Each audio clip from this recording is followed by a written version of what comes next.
Pour la base de la tarte citron meringuée, vous avez besoin de sucre, d'un jaune d'œuf, de farine et de beurre mou. Ensuite à la crème de citron avec du sucre, 2 œufs, un mélange de jus et de zeste de citron et la fécule de maïs. Pour la meringue, des blancs d'œufs, de la levure chimique, du sel et du sucre glace. Les dosages seront en description. Commencez par la pâte sablée en mélangeant le sucre avec le jaune d'œuf.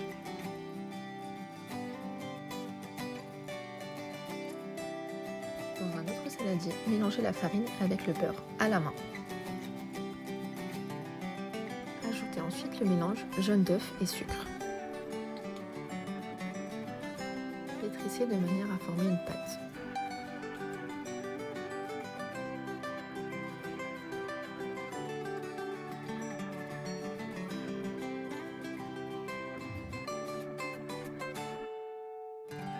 Ajoutez le sel et finissez par l'eau.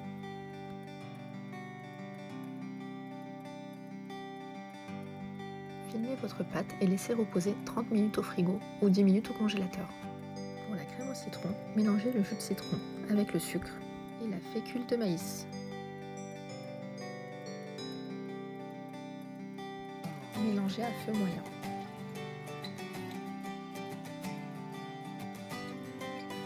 Fouettez quelques minutes vos œufs, puis ajoutez-les à votre crème.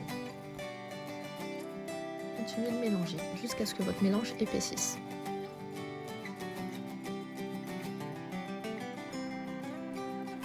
La fécule de maïs est justement l'ingrédient phare pour permettre l'épaississement de la crème.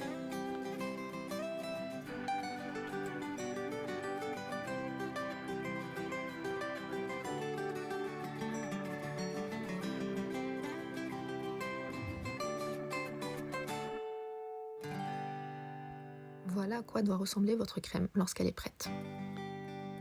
Filmez-la et réservez de côté. Préchauffez votre four à 180 degrés, chaleur tournante. Sortez votre pâte du frigo ou du congélateur et travaillez-la de la manière suivante.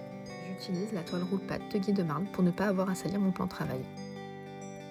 J'ai choisi d'utiliser mon moule couronne de chez Guy de Marne. Je vais vous montrer exactement comment vous devez mettre la pâte dans ce genre de moule. Je vous rappelle qu'ils ont l'avantage de ne pas avoir besoin ni de beurre ni de farine.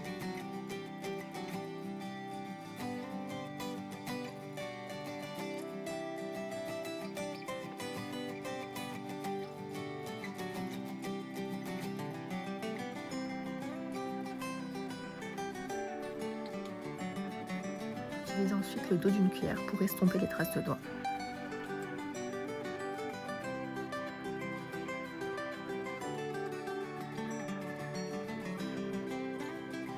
Utilisez une fourchette pour faire des petits trous et faciliter la cuisson de l'intérieur de la pâte.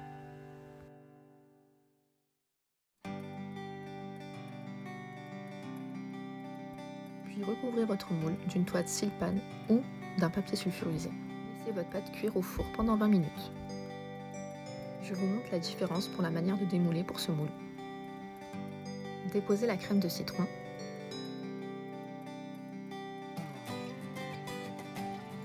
Puis étalez-la de manière homogène à l'aide d'une spatule.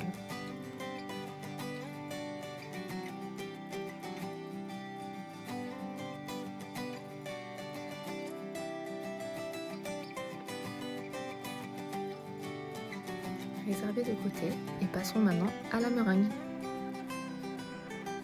Mettez dans votre pétrin les blancs d'œufs et le sel, puis mélangez à vitesse maximale.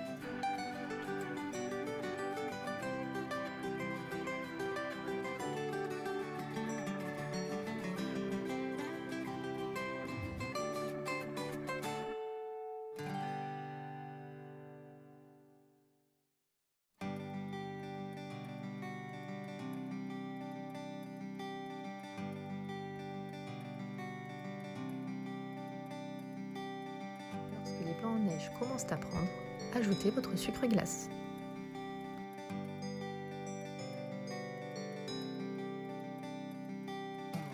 La meringue est prête à être utilisée lorsque vous voyez apparaître le fameux bec d'oiseau. Mettez votre meringue dans une poche à douille avec une douille de votre choix. J'utilise le support guide de marbre pour faciliter le remplissage. Passez à la meilleure étape du gâteau.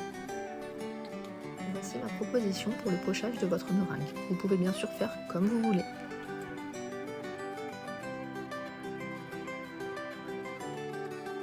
Je fonctionne en plusieurs passages. Le premier me sert à étaler ma meringue un petit peu partout sur ma tarte.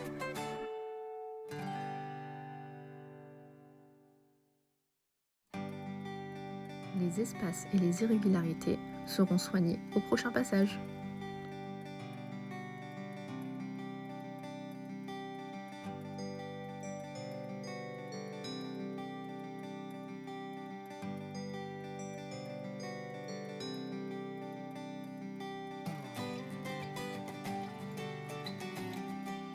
Voilà le premier rendu au premier passage. Puis on comble les trous.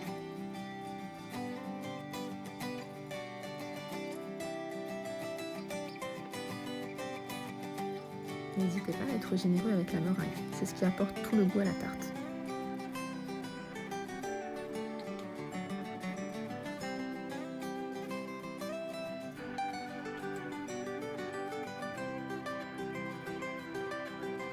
On continue sur les finitions.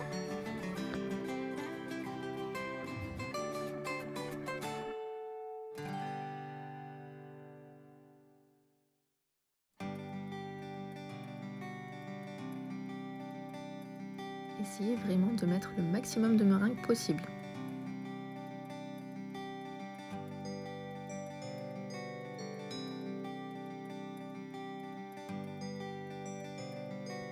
Déposez votre tarte sur la toile de cuisson et la plaque de cuisson. Si vous n'en avez pas, mettez du papier sulfurisé. Vous pouvez mettre des meringues pour avoir quelques éléments de décoration. Parti pour une dernière cuisson à 140 degrés pendant 10 minutes. Si vous voulez une meringue craquante, ne la sortez pas de votre four et laissez-la 15-20 minutes dans le four éteint. Décorez à votre guise. Voilà quelques idées.